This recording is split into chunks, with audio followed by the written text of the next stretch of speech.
우리 오늘도 말씀 한 구절 나누도록 하겠습니다. 누가복음 1장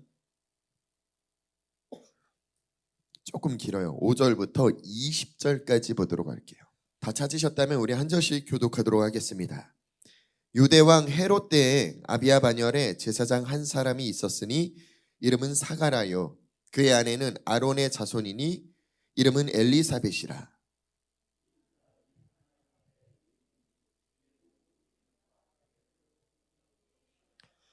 엘리사벳이 잉태를 못하므로 그들에게 자식이 없고 두 사람의 나이가 많더라.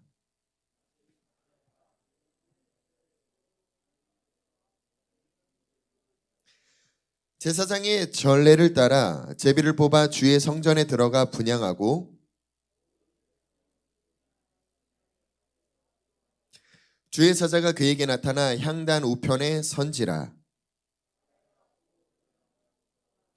전사가 그에게 이르되 사가라여 무서워하지 말라. 너의 간구함이 들린지라.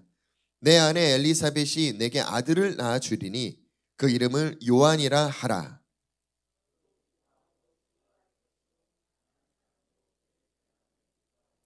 이는 그가 주 앞에 큰 자가 되며 포도주나 독한 술을 마시지 아니하며 모태로부터 성령의 충만함을 받아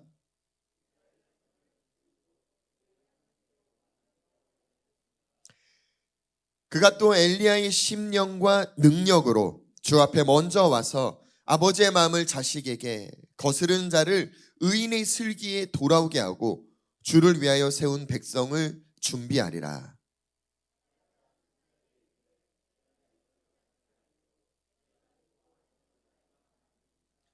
전사가 대답하여 이르되 나는 하나님 앞에 서 있는 가브리엘이라. 이 좋은 소식을 전하여 내게 말하라고 보내심을 받아노라. 다 같이 합독하겠습니다. 시작. 보라, 이 일이 되는 날까지 내가 말 못하는 자가 되어 능히 말을 못하리니 이는 내가 내 말을 믿지 아니함이거니와 때가 이르면 내 말이 이루어지리라 하더라. 아멘. 할렐루야. 오늘 누가복음 1장 5절부터 20절까지의 말씀을 통해 이 침례 요한의 탄생 스토리를 통해 우리가 또 귀한 은혜를 나누는 시간들 되시기를 예수님의 이름으로 부탁드리고 축복합니다. 6절 말씀 다시 한번 볼까요? 이 6절 보니까요, 침례 요한의 아버지 어머니인 이 사가랴, 엘리사벳 이 두 사람이 성경에 뭐라고 정의를 내리고 있냐? 하나님 앞에 뭐래요? 의인이래요. 그러니까 이 의인이라는 이 단어를요, 그러니까 내가 생각하고 싶은 대로 이 사람은 참 의인이야 이렇게 생각하시면 안 되고, 성경은요 각 성경마다 그들이 생각한 어떤 관점이 기록되어 있는 것 같아요. 예를 들어서 로마서에서 표현하는 믿음의 관점 정의를 내린 것과요, 야고보에서 표현하는 믿음의 정의가 달라요. 그러니까 그 믿음을 똑같이 모든 성경을 해석을 하면 조금 오차범위가 생기고요. 야고보에서 말하는 믿음의 정의는 무엇입니까? 하나님에 대한, 그리고 행함에 대한 어떤 믿음을 명확하게 표현한다면, 로마서에서 말하는 믿음은요, 들어서 어떤 무언가를 취하는 어떤 믿음에 대한 강조점을 더 많이 부여하고 있는 것들을 들여다볼 수가 있어요. 오늘 이 누가복음의 저자가 하나님으로부터 감화와 감동으로 누가복음을 기록할 때 이가 바라보는 관점의 의인의 기준이 무엇이냐? 신명기 6장 25절 한번 찾아볼까요? 신명기 6장 25절에 어떻게 하면 의인이다라는 기준이 나와 있어요. 그러니까 이 신명기 말씀을 묵상하고 있는 관점으로 의인이라고 이렇게 표현하기 시작한 거예요. 신명기 6장 25절을 제가 읽어드릴게요. 우리가 그 명령하신 대로 이 모든 명령을 우리 하나님 여호와 앞에서 삼가 지키면 그것이 곧 뭐래요? 우리의 의로움이라.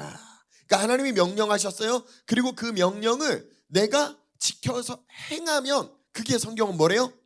의래요. 마태복음에서 예수님이 말하는 의를 위하여 박해를 받는 자, 거기서 표현하는 의는 조금 달라요. 그러니까 같지만 이 내용을 포함하고 있지만 더 광범위하게 예수님은 말씀하신 거예요. 완전히 하나님의 형상 모양대로 우리가 온전한 위치, 온전한 상태를 뜻하는 게 마태복음에서 표현하는 예수님의 의라면, 지금 이 누가복음에 표현하는 의가 지금 뭐라고 표현합니까? 비슷해요. 하나님의 말씀이 떨어졌고 그 말씀을 지켜서 행하는 거에 집중하고 있어요. 그 지켜서 행하는 것 자체가 뭐라고요? 의라고요. 이게 뭔 차이가 있냐면요, 예수님이 말하는 의의 기준은요, 그렇게 올바른 상태, 올바른 위치에 있다 보면은 어떻게 되느냐, 자연스럽게 나무에 붙어 있으니까 열매를 맺는 게 마땅하다라는 거예요. 열매가 풍성한 게 마땅하다라는 거예요. 그게 예수님이 말하는 의라면, 지금 이들에게 의인이라고 칭하기에는 조금 아이러니한 단어가 나와요. 그 단어가 무엇이냐, 7절 보니까요, 이 사람들은 의인이래요. 근데 의인이라고 하기에는 7절에 엘리사벳이 잉태를 못했대요. 창세기에 보면 하나님의 명령이 무엇입니까? 생육하고 번성하래요. 그러니까 자녀를 생산하는 게 마땅하게끔 하나님의 명령에 의해 하나님의 말씀을 붙잡고 그걸 그대로 행하며 살아가는 사가랴와 엘리사벳에게 그 하나님의 말씀이 이루어지지 않는 것 같은 모습이 지금 드러나고 있는 거예요. 의인이라고 표현했는데 의인의 열매는 없어 보여요. 얼마나 없느냐, 7절 보니까요, 그들에게 자식이 없고 두 사람의 나이가 많더라. 나이가 많을 때까지 뭐예요? 열매가 없어요. 잉태한 적이 없어요. 출산이 없어요. 근데 그럼에도 그들은 어디 있어요? 하나님의 말씀을 지켜서 행하는 위치예요. 그들을 지금 뭐라고 지칭합니까? 의인이라고 표현해요. 이 두 가지 사건은요, 의인과 잉태하지 못하는 이 두 단어는요, 뭔가 대조하는 것 같아요. 서로 반대되는 어떤 무언가를 표현하고 있는 것 같은데 이 모든 상황을 역전시킬 수 있는 단어가 지금 등장합니다. 8절 한번 볼게요. 8절에 뭐라고 표현합니까? 마침이라는 단어가 나와요. 사가랴와 엘리사벳은요, 계속 하나님의 말씀을 묵상하고 그 말씀을 지켜서 행하면서 열매가 없는 것처럼 보이는데 그들이 그 말씀 가운데 그걸 지켜서 행하는 그 위치에서 벗어나질 않더라고요. 벗어나지 않았더니 그들에게 마침 어떤 때가 오기 시작했어요. 그리고 그때에 사가랴가 8절 9절 읽어볼게요. 사가랴가 그 반열에 차례대로 하나님 앞에서 제사장의 직무를 행할새 제사장의 전례를 따라 제비를 뽑아 주의 성전에 들어가 분향을 하고. 자, 이 말씀 구절만 보시면은 이 상황이 어떻게 돌아가는지 잘 이해가 안 가실 수도 있어요. 다윗과 솔로몬 때부터 이스라엘의 제사장, 지금 이 누가복음에는 반차라고 표현했거든요. 근데 우리가 이해하기 쉽게는 그 그룹이라고 생각을 하시면 돼요. 그 제사장의 그룹들이 있는데 그 그룹이 24그룹으로 이루어졌어요. 성경적 용어로 보면 24 반차라고 표현하고 우리가 이해하기 쉽게로는 24그룹으로 생각을 하셔도 좋아요. 예수님 당시에도요, 제사장들은 이 24그룹으로 이루어져 있었고 각 그룹마다 제사장이요 700에서 800명 정도가 한 그룹이에요. 700명이라고 가정을 한다면요, 24그룹이면 무려 16,000명의 제사장이 있는 거고요, 800명이라고 가정한다면 19,000명의 제사장이 있는 거예요. 그게 뭐가요? 라고 이야기를 할 수가 있어요. 그냥 오늘날로 이해를 돕기 위해서 제사장을 목사라고 지칭을 하고 목사들의 그룹이 있다라는 거예요. 근데 이 그룹이 24그룹으로 있고 한 그룹마다 목사들이 몇 명씩이요? 700명에서 800명씩이요. 자, 목사가 설교를 2명, 3명이 하죠? 같이 올라와서? 맞아요. 이 700명, 800명 되는 그 한 그룹 차례가 돌아왔을 때 그 700명, 800명이 순서대로 하는 게 아니라 본문에 뭐라고 써 있어요? 제비를 뽑는데요. 제비를 뽑아갖고 지금 분향하는, 오늘날 이해를 돕기 위해서는 예배를 인도하는 어떤 무언가를 담당하게 뽑히게 된다라는 거예요. 자, 이 뽑힐 확률이 얼마나 될까요? 그들이 예배를 인도하는 게 2주간씩 진행을 하는 거거든요. 그러면은 자기 평생에 목사인데 설교 한 번도 못 해보고 죽을 수도 있어요. 목사인데 예배 인도를 한 번도 해보지 못하고 죽을 수도 있다고요. 그러니까 성경에 마침이라는 단어는요, 그냥 사가랴 차례가 돌아왔다 의미가 아니에요. 그 사가랴가 제비를 뽑았는데 그 제비 뽑은 그 가운데 사가랴가 뽑힐 확률은요, 굉장히 희박한 가운데 하나님의 뜻 아니고서는, 하나님의 선택이 아니고서는 뽑힐 확률이 없다고요. 이게 좀 체감이 오셔야 돼요. 그래야 이들에게 어떤 일들이 펼쳐졌는지를 우리가 좀 들여다보기가 쉬울 것 같아요. 자, 우리 8절 9절 다시 한번 제가 읽어드릴게요. 마침 사가랴가 그 반열의 차례대로, 그러니까 자기 그룹의 차례대로 하나님 앞에서 제사장의 직무를 행하기 시작해요. 제사장의 전례를 따라 자기네들이 계속 룰이 있었던 것 같아요. 그게 무엇입니까? 제비를 뽑는 거래요. 제비를 뽑아 주의 성전에 들어가 분향을 하는, 이제 예배 인도를 하는 거예요. 자, 그러면서 모든 백성은 그 분향하는 시간에 밖에서 기도하더니 주의 사자가 그에게 나타나 향단 우편에 선지라. 요 내용은 일단 생략을 하고 지나갈게요. 왜냐하면 이 내용을 설명을 하려면 언약궤의 설명도 해야 되고 제사법 설명도 해야 되고, 어찌됐든 이 지금 제사법은요, 많은 신학자들이 잘못 표현한 것 중에 한 가지가 대속죄의 날이라고 생각을 하시는 경우가 있어요. 대속죄의 날, 그렇다면 천사가 향단 우편에 서 있으면 안 되고 언약궤 우편에 서 있어야 돼요. 이런 건 좀 복잡하니까 일단 오늘은 생략하고요. 좀 그 다음부터, 자, 주의 천사를 맞이하는 사가랴가 지금 뭐합니까? 천사를 보자마자 보고 놀라며 무서워한대요. 세 가지 잘 보세요. 봤는데 놀라기 시작하고, 놀란 것에 그치는 게 아니라 무서워하기 시작해요. 자, 그리고 13절에 뭐라고 표현합니까? 사가랴여 무서워하지 말라. 지금 무서워하는 게 정상은 아닌 것 같아요. 우리가 생각할 때는 그게 마땅한 거지 라고 생각을 할 수도 있는데, 그 마땅한 것에 너무 집중하다 보면 그 너머를 보기가 너무 어려워요. 계속 성경에 굉장히 많은 인물들에게 하나님을 만나든지 천사를 만날 때마다 하나님의 명령 중에 하나가 무엇입니까? 두려워하지 말래요. 무서워하지 말래요. 그러니까요, 두려움과 무서움은요, 그 너머에 하나님이 계획한 뜻들을 볼 수가 없게끔 우리의 눈을 가리우더라고요. 우리의 마음의 문을 이렇게 잠궈버리더라고요. 그러니까 천사가 제일 먼저 무슨 얘기를 해요? 무서워하지 마. 내가 지금 너에게 보인 까닭은 왜 이렇게 무서웠을까요? 생각을 해보세요. 말라기부터요, 마태복음 시대까지요, 무려 400년 동안 하나님은 이스라엘 백성들에게 말씀하신 적이 없어요. 성경적인 근거로요. 이게 무슨 뜻이냐면요, 구약 성경 내내 하나님 백성들에게 말씀하실 땐 선지자를 통해서 말씀하셨거든요. 근데 그 선지자에게 하나님의 영이 임하였다, 하나님의 말씀이 임하였다라는 호칭이 딱 그 단어가 붙고, 그 다음에 그들을 통해서 하나님이 대언하는 사건들이 성경에 기록되어 있다면, 말라기부터 마태복음까지는요, 이 중간기 무려 400년 동안 선지자가 없어요. 선지자가 없는 가운데 갑자기 오늘 하나님의 천사가 나타난 거예요.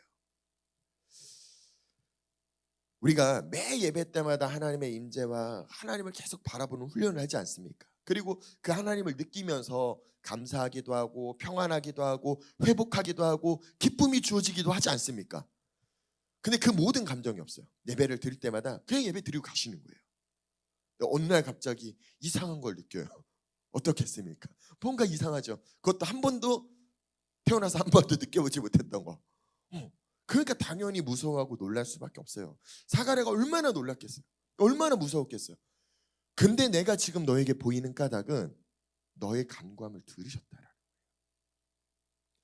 거예요. 의인으로 주의 말씀을 지켜서 행하는 그 오랜 시간 동안 마치 응답이 없어 보이는, 잉태하지 못하는 그 삶에서도 그들은 옳게 계속 주의 말씀을 붙잡고, 그럼에도 불구하고 그 말씀을 지켜 행하는 것에 집중했던 그들에게 너의 기도를 들었다라는 응답.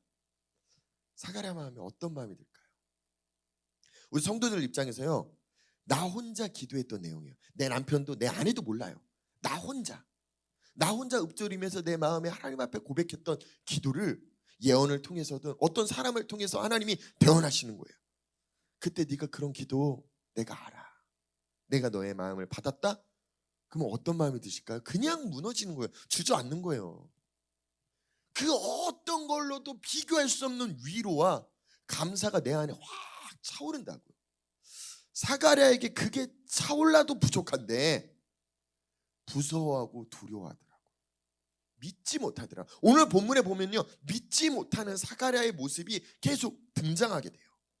자, 너의 간구함이 들린지라 내 아내 엘리사벳이 내게 아들을 낳아줄 거야.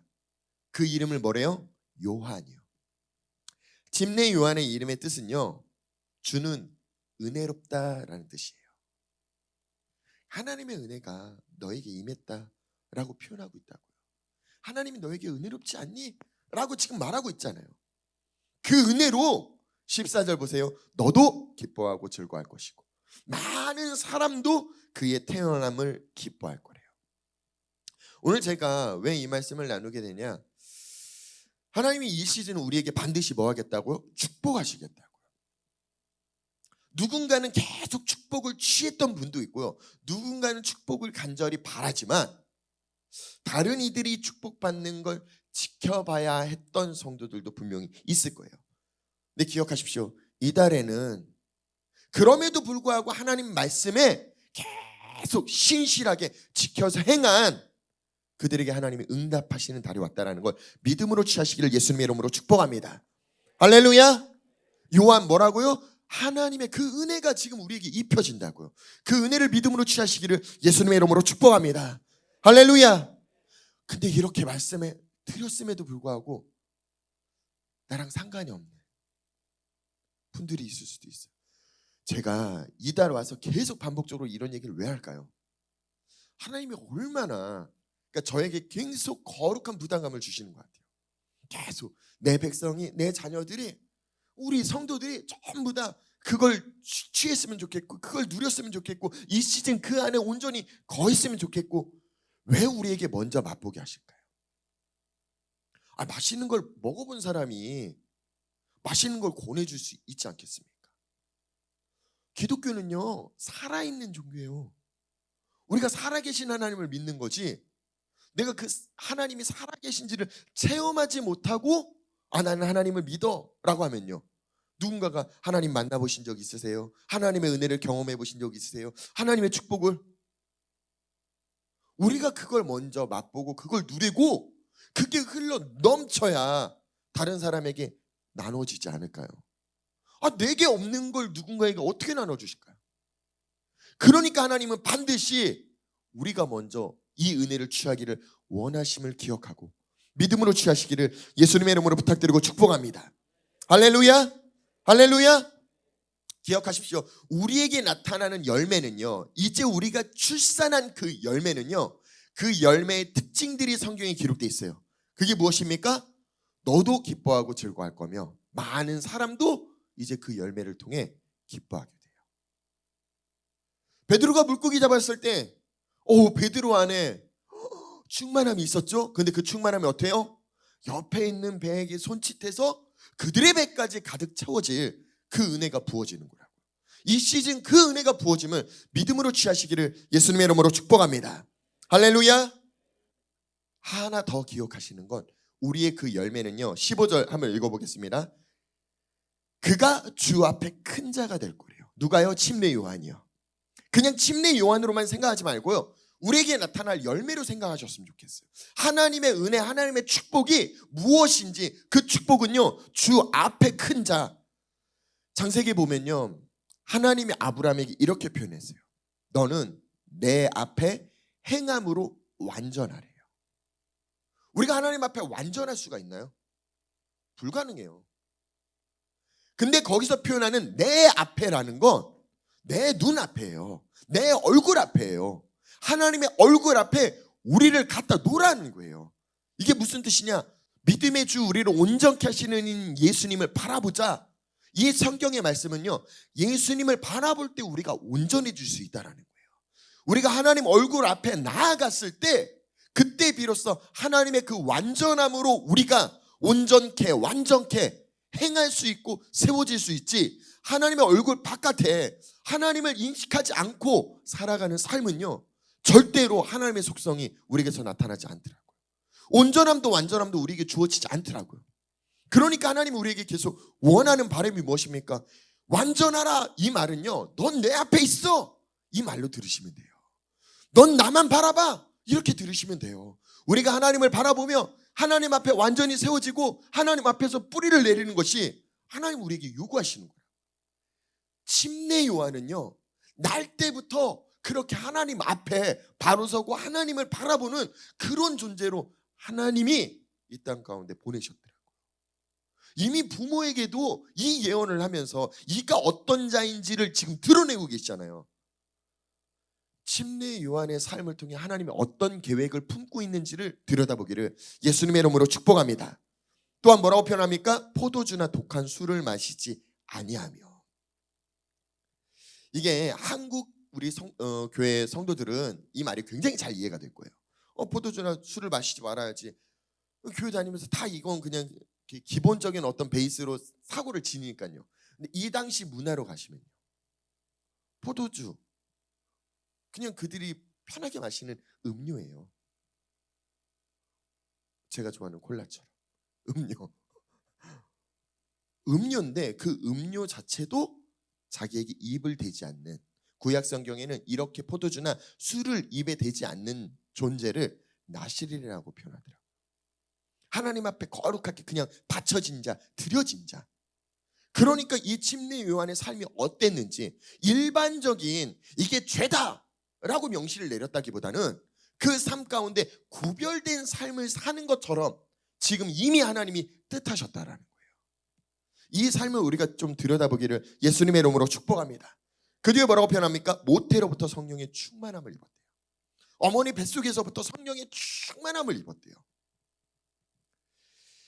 우리나라에서요, 그 생명으로 받아들여지는 그 시점이 있더라고요. 이게 무슨 얘기냐면, 아이가 잉태되었다고 잉태한 순간부터 아이를 생명으로 인정을 하는 게 아니라 생명으로 인정하는, 그러니까 뱃속에 있는지 몇 개월 후부터 그 생명으로 받아들여진대요.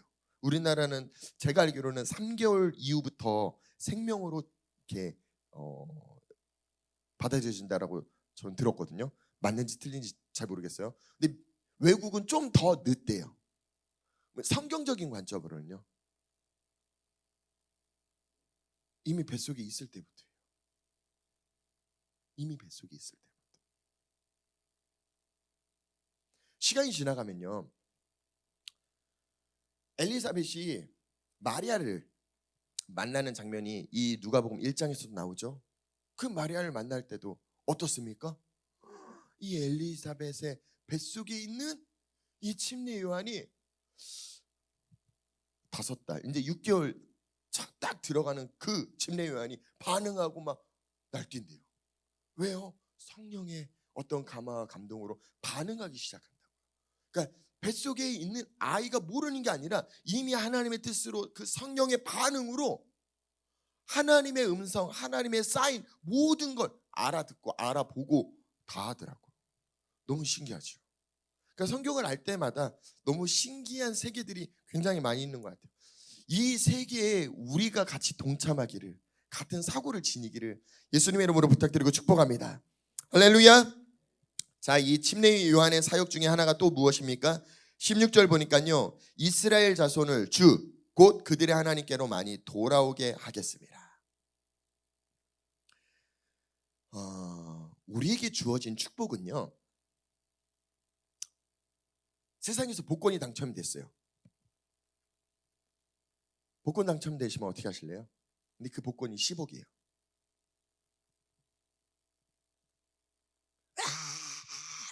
간증하실래요? 저 이번 주에 복권이 10억이나 당첨됐어요 하면서 간증하실래요? 간증하실 분 손. 정상이시네요.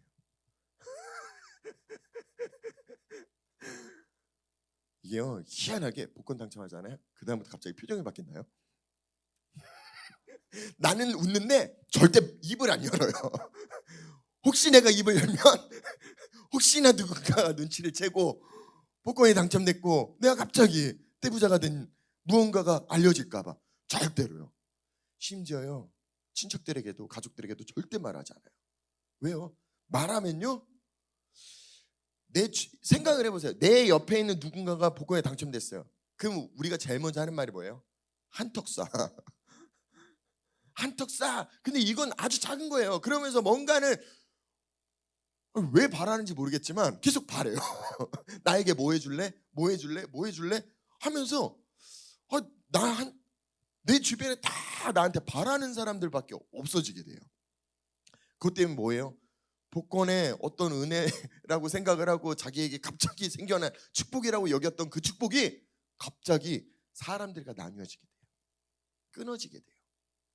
분리시키게 돼요. 근데 침례 요한은요, 그 축복이 임하면서 너도 기쁘고 사람들도 기쁠 거래요.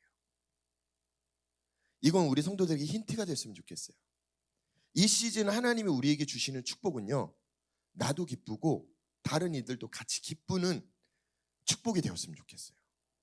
나만 그래서 다른 사람들과 내가 분리하고자 하나님이 그걸 원해서 우리에게 축복하셨을까요? 그게 아니라는 걸 알면서도 우리 인간의 마음이 딱 뭔가 축복을 취하는 순간 사람들을 차단하기 시작해요. 아니요, 축복을 취하는 순간요, 누가 봐도 와, 저 사람에게 하나님의 축복이 있었구나, 하나님 축복이 임했구나, 다 보이게 드러내주세요. 왜요? 하나님은 그걸 드러내주기를 원하신대요. 드러내고 그걸 간증함으로 다른 이들에게도 그 축복이 흘러가기를 하나님이 원하시는 바람이라고요. 하나님이 아브라함에게 축복하신 이유가 무엇입니까? 아브라함을 통해 열방을 축복하기 위함이래요. 이게 하나님 뜻인데 우리는 우리가 축복을 받는 순간 차단이라니까요. 그건 하나님이 주신 축복의 목적과 방향이랑 다르다고요. 이걸 온전히 이해하지 못하면요, 이 축복은요, 나에게 축복이 되는 게 아니라 나에게 저주가 될 수 있어요. 그러니까 우리가 어떻게 이 축복을 취할지는 굉장히 이 시즌 중요하다는 걸 이해하시기를 예수님의 이름으로 부탁드리고 축복합니다. 할렐루야. 또한 이 축복은 뭐예요? 성령의 충만함을 갖고 와야 돼요. 이 축복이 내가 주 앞에 서는, 내가 주 앞에 나아가는, 기도하고 찬양하고 하나님을 예배하는 내 원래 나의 그 영적인 삶의 스타일이 이 축복으로 인해 바뀌어지면요, 그러면 그게 축복인가요? 우리에게 그 성령의 충만함을 잃어버리는 순간부터 그게 우리에게 축복이냐라는 거예요. 이 침례의 요한을 통해서 계속 우리에게 사인을 주시는 까닭은 무엇입니까? 이 축복은 나누시면 안 돼. 이 축복은 가족이 더 하나가 돼야 돼. 교회가 더 하나가 돼야 돼. 이 축복은 너희가 더 내 앞에 서야 돼. 너희가 더 성령의 충만함을 더 기도해야 돼. 더 간절히 하나님 앞에 찾고 부르짖어야 돼. 이 하나님의 음성을 우리가 들으시기를 예수님의 이름으로 부탁드리고 축복합니다. 할렐루야. 이 축복은요, 주의 자녀들이 주께 돌아오게끔 이끄는 통로가 되어주셔야 된다는 걸 기억하시기를 예수님의 이름으로 축복합니다. 17절 볼게요. 17절 보니까요, 엘리야의 심령과 능력으로, 말라기에 보면, 이사야에 보면요, 마지막 때 하나님이 그 엘리야를 보내시겠대요. 그러니까 이스라엘 백성들은요, 문자 그대로 진짜 엘리야가 올 줄 알았어요. 그 엘리야를 기다렸고요. 하나님의 천사는 뭐라고 표현합니까? 엘리야의 심령과 능력을 지닌 이를 보내셨다라는 거예요. 할렐루야. 할렐루야.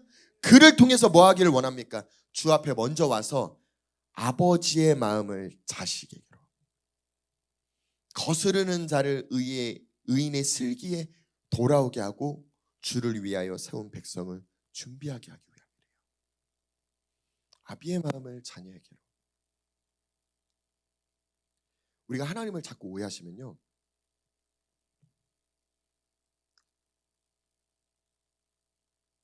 우리를 하나님에게 자꾸 맞추려고 한다라고 우리가 불편하게 느낄 수가 있어요. 근데 기억하세요. 만약에 처음부터 하나님이 그걸 요구했다면 우리가 들었을까요? 아니요. 하나님이 먼저 우리에게 맞추셨어요.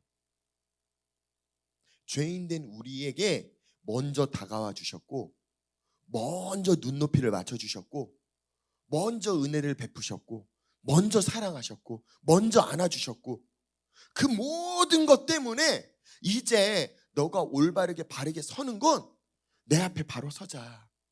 날 바로 봐. 그래야 네가 더 이상 이전처럼 흔들리지 않지, 넘어지지 않지. 난 네가 행복했으면 좋겠어. 난 네가 기뻤으면 좋겠어. 이 바람이 하나님의 바람이더라고요. 넌 날 따라. 내가 창조주고 넌 피조물이잖아. 그러니까 넌 내 말을 들어야지. 우리가 그렇게 묵상했던 하나님을 조금 내려놓고요, 하나님이 우리를 사랑하기 때문에 널 위해서 너가 가장 온전하고 완전한 모습은 날 봤을 때야. 내가 그렇게 디자인했거든. 내 안에 거했을 때야. 난 네가 행복했으면 좋겠다. 이 하나님의 음성을 우리가 듣기를 예수님의 이름으로 축복합니다. 그럼 우리가 뭐 해야 될까요? 하나님은 우리가 아비가 되어주길 원한대요. 왜 우리는 하나님으로부터 그 은혜를 받아놓고 우린 다른 이들에게 얘기해요. 맞춰. 정렬돼. 싫으면 가고. 아니, 우리가 먼저 맞춰주고, 우리가 먼저 은혜를 베풀고, 우리가 먼저 사랑하고, 그 사랑 때문에 안전하다라고 느끼면 너가 진짜 행복한 건 하나님에게 정렬되는 거다. 집사님이 진짜 행복한 건 하나님을 찾고 부르짖고 하나님 말씀으로 채워지는 거예요. 이렇게 권해주시는 거예요. 그래서 그 스스로 하나님을 찾게 해. 억지로 이거 해야지, 안 그러면 저주가 임합니다. 여기에 무서워서 하지 마시고, 하나님이 얼마나 날 사랑하는지 느끼고 그 하나님이 나를 부르고 있다는 걸 온몸으로 온마음으로 느껴서 우리가 스스로 하나님을 찾기를 예수님의 이름으로 부탁드리고 축복합니다. 할렐루야. 할렐루야. 자, 이 모든 소식을 전해줬음에도 불구하고 사가랴는 믿나요, 안 믿나요? 못 믿어요. 못 믿어요. 여기서 우리의 모습을 좀 발견했으면 좋겠어요. 제사장이에요. 그냥 일반 백성, 성도가 아니라 제사장이라고. 하나님 앞에 나아가는 사람이라고. 하나님을 찾고 의인이라고 불려질 정도로 그 말씀을 지켜서 행하는 사람이라고요. 그럼에도 불구하고 하나님 뜻을 받아들이지 못하더라고요. 믿질 못하더라고요. 꼭 강제적으로 우리 입을 닫아야, 초자연적인 어떤 현상이 나타나야 믿어지겠습니까? 지금까지 그 말씀을 붙들고 의지하며 살아오시지 않았습니까? 이제 하나님이 왜 우리에게 축복을 주길 원하시는지를 하나님 뜻 안에 발견하셔야 돼요. 그 뜻 안에 발견하지 못한다면 우리는 왜 축복을 주시는지, 왜 내가 하나님에게 정렬돼야 되는지를 이해하기가 너무나 어려워요. 창세기 1장에 뭐라고 표현합니까? 하나님의 형상대로 모양대로 우리를 창조하셨대요. 그리고 생육하고 번성하고 그 모든 것들을 다스리고 통치하라고 하나님의 그 모든 권세를 위임해줬어요. 누구에게요? 사람에게요. 그리고 하나님이 이렇게 표현했어요. 힘이 보기 좋다. 하나님 보기에 그게 너무 완벽하고 완전하다라는 거예요. 이게 하나님 뜻이고 이게 하나님 계획이었고 이게 하나님의 그림이었어요. 근데 그 그림을 이해하지 못해요. 우리는 자꾸 통치하고 다스리는 것이 아니라 계속, 제가 이렇게 표현해서 죄송합니다, 자꾸 빌어서 무언가 얻으려고. 아니요. 하나님이 이미 힘이 보기 좋다, 보기 좋다라고 표현하는 합당한 위치, 합당한 우리의 상태가 있었다고요. 우린 자꾸 거기서 벗어나요. 하늘의 계시가 주어진 자들에게는요, 이 위치에서 벗어난 걸 바로 잡아주셔야 돼요. 침례 요한을 통해 하나님이 하고자 했던 뜻이 무엇입니까? 이미 벗어난 자들에게 바른 위치로 옮기길 원했어요. 그래서 그들에게 회개하라 라고 명했다고요. 그래서 그들에게 천국이 가까이 왔다라고 선포하셨다고요. 왜? 그들이 믿고 있었던 관점이 잘못됐으니까요. 생각이 바뀌어야 되니까요. 하늘나라의 지혜와 계시가 그들에게 주어져야 되니까요. 그래서 하나님이 원하는 올바른 위치로, 올바른 상태로 그들이 다시 돌아오기를 하나님은 간절히 바랬다고요. 근데 우리는요, 하나님의 뜻을 우리에게 선포할 때마다 우리에게 제일 먼저 찾아오는 건 두려움이더라고요. 두려움. 자, 보세요. 우리가 너무나 잘 알고 있는 다윗과 골리앗 사건을 보세요. 다윗은요, 어릴 때부터 뭐 했던 자예요? 하나님을 예배했던 자예요. 그게 일상이었어요. 그의 삶. 하나님과 친밀한 게 그의 일상이었다고. 어느 날 형들에게 도시락 갖다 주려고 갔더니 이스라엘의 왕도 군사들도 형들도 싹 다 벌벌 떨고 있더라고요. 누구에게요? 골리앗에게요. 사람들 눈으로는 다윗이 어려요. 다윗이 생각이 부족한 것 같아요. 근데 다윗의 관점으로는 지금 뭘 보고 있습니까? 아니, 왜 두려워하냐고.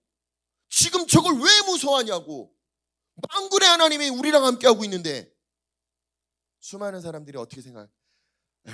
애들은 가. 네가 뭘 알아. 저거 전쟁에 나가서 칼 한 번 맞아보지도 못한 게 가. 형들도 뭐라고 얘기해요? 좀 나서지지 마. 이게 나설 때 안 나설 때를 구분 못하고 도시락 갖다 주러 왔으면 도시락 갖다 주고 가.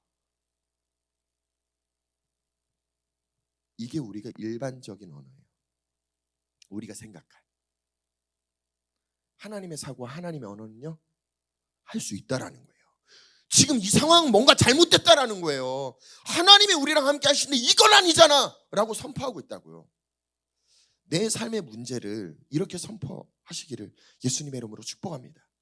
그냥 문제를 문제로 받아들이지 말고, 이 시즌 하나님이 축복한다고 했는데 문제가 찾아와요? 그러면 그 문제를 통해 난 두려워해요. 또 벌벌 떨어요. 아, 이 축복은 내 얘기는 아닌가 봐. 또 동의해요. 다윗의 형들과 같은 사람들과 얘기하지 마세요. 불가능하다라고 우리에게 계속 주입하는 사람들과 얘기하지 마세요.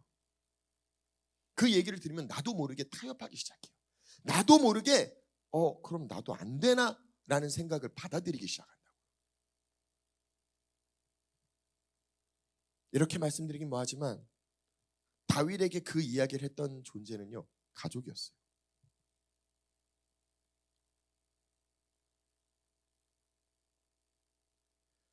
하나님이 가족을 만들어주신 이유가 뭘까요? 하나님 안에 온전히 그 하나님의 영광이 그 가정 가운데 가득하길 원했어요.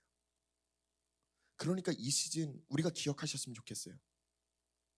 나 혼자 하나님 앞에 나오지 마세요. 내 아내와 함께, 내 남편과 함께 하나님을 더 나눠주세요. 살아계신 하나님이 함께하고 있다는 걸 더 같이 믿어주세요. 부부만 아니요, 자녀들에게도 우리 가정의 왕이 하나님임을 자녀들에게 믿음의 유산을 물려주세요.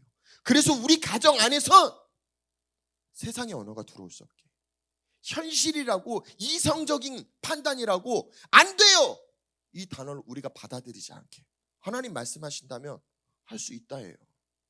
전쟁에 한 번도 참여해보지 않았던 다윗이 골리앗을 어떻게 이겼나요? 물맷돌로요. 그럼 이 물맷돌은 뭡니까? 다윗의 일상의 삶에서 싸웠던 거예요. 수많은 이리와 사자들과 양을 지키기 위해서 수없이 반복적으로 싸웠던. 너무 자신을 낮추지 마세요. 20년, 30년간 신앙생활 하시면서 우리가 알았든 알지 못했든 우리는 믿음의 걸음을 계속 걸어오셨어요. 사가랴와 엘리사벳처럼요. 그 올바른 위치에 있으려고, 거기에 벗어나지 않으려고 그 행함으로 온전히 완전히 의인의 칭함을 받기에 합당한 삶을 살아오셨다고. 이제 하나님의 때가 왔다니까요. 근데 그 순간 내가 믿지 못한다면요. 맞아요. 두 부류로 나뉘어져요. 하나님이 더 기다려주시는 부류. 오늘 본문의 주인공인 사가랴처럼 입을 틀어 막아서라도 하나님의 때를 이루시는 부류. 저는 이 시즌 우리 성도들의 죄송합니다, 하나님이 입을 막아서라도 축복을 부어주셨으면 좋겠어요. 그때를 우리 모두가 다 같이 맞이하고 맛보았으면 좋겠어요. 그리고 우리가 노래했으면 좋겠어요. 간증했으면 좋겠어요. 하나님이 행하셨다고요. 하나님의 열매라고요. 그리고 그 하나님의 열매는 나도 기쁘게 하셨고 이 기쁨을 통해 다른 이들이 같이 기뻐할 수 있도록 하나님이 일하셨다라고 우리가 같이 노래하기를 예수님의 이름으로 부탁드리고 축복합니다. 그러기에 뭘 조심해야 됩니까? 두려움이요. 우리의 생각과 마음을 뺏어갈 수 있는 그 어떤 것도 허용하지 마세요. 그냥 믿어주세요. 이 달부터 하나님의 은혜가 풀어졌다라고 믿으세요. 예, 코로나 때문에 너무 어려운 시간을 지나왔고 앞으로도 많은 경제학자들은 경제적으로 우리나라가 많이 어려워질 거라고 예측해요. 기억하세요. 성경에 수많은 가뭄과 흉년이 있을 때도 하나님에게 정렬된 자들을 통해 이미 그 가뭄과 흉년에 배고파하는 자들을 먹이시더라고요. 요셉을 통해 애굽 땅도 먹이시고 이스라엘도 먹이시더라고요. 우리가 그 존재가 되기를 예수님의 이름으로 부탁드리고 축복합니다. 우리가 그 은혜를 믿음으로 취하시기를 예수님의 이름으로 부탁드리고 축복합니다. 우리 같이 기도합시다. 이 시간 기도하실 때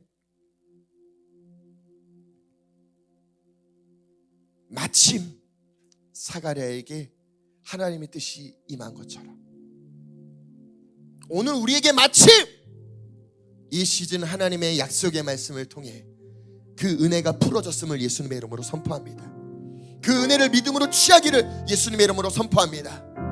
이 은혜의 열매는 나만 기쁜 열매가 되지 않게 하옵소서. 나로 차단하지 않고 내가 나누는 자가 되게 해주세요.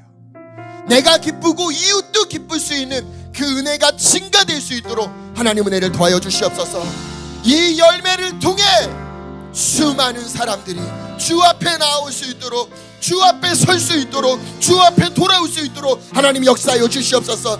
오늘 우리에게 침례 요한에게 허락했던 그 엘리야의 심령과 능력을 허락하여 주시옵소서. 그 심령과 능력으로 말미암아 주 앞에 먼저 와서 아버지의 마음을 자식에게 돌이키는, 거스르는 자를 의인의 슬기에 돌아오게 하는, 주를 위하여 준비된 백성을 세우는 우리가 될 수 있도록 하나님 역사해달라고 우리 같이 주여 한번 외치며 합심해서 통성으로 기도하며 나아가겠습니다. 주여!